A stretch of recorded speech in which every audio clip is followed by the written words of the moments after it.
হতে পারবে না। আপনি এটা ঘোষণা দেওয়ার কি আছে? বিসমিল্লাহির রহমানির রহিম। উযু বিসমিল্লাহ পড়বি তো কোরআন শরীফে আগে। তুই বিসমিল্লাহ পড়ে তুই বুঝি তো শুরু আমাদের লোকেরা আছে।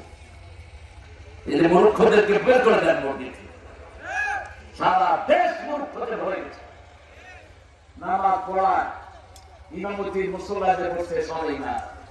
অথচ রাসূল সাল্লাল্লাহু আলাইহি ওয়াসাল্লাম একামতের সময় নামাজের মুসল্লায় আসতেন, সালাম ফিরিয়ে আবার মুসল্লিদেরকে মুখ করে বসতেন। সুন্নাত নফল পড়লে ঘরে পড়তেন, ওই জামাতে আর দাঁড়াতেন না। রাহমাতাল লিল আমাদের ইমাম সাহেবরা সবাই না, মনে হয় রেস্টুরেন্ট করা জিনিস।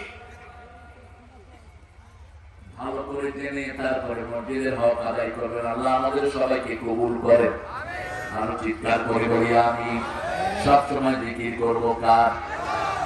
রাসূল কথা বলতে বলতে 100 বার করতেন আস্তাগফিরুল্লাহ আস্তাগফিরুল্লাহ আস্তাগফিরুল্লাহ। কথার ফাঁকে ফাঁকে ইস্তেগফার করতেন রাহমাতাল লিল। 2 নাম্বার, অন্তরে ভয় রাখবো কার? দুনিয়ার কোন তেলিচোরায় আমরা ভয় করি না। ঠিক আছে, যদি মনে করো ফস করে ঢুকে পড়বা, আমরাও ঠ্যাস করে ভেঙে ফেলবো। আমরা মোল্লারা এখন সজাগ, ঠিক না বলি? আমরা নামাজিরা সজাগ। কোন সময় ঢুকবা ঢুকো, আমরা প্রস্তুত। কারণ আমরা ধরি না, ধরিয়া আমার আল্লাহ শিখিয়ে দিয়েছেন কোথায় আগে মারবি। আগে পর্দানে দিবি, তারপরে গিরায় গিরায় দিবি। কার কথা? কার কথা? আল্লাহর কথা। নবী 80 লাখ যুদ্ধ করেছেন, আমরা যুদ্ধের জন্য তৈরি।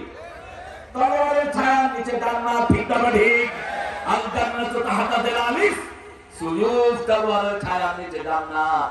আমরা ধৈর্য ধরেছি, তবে আমার নবী আগে আক্রমণ করেন নাই, আমরা আক্রমণ করবো। কিন্তু যদি কেউ ঘুরে আক্রমণ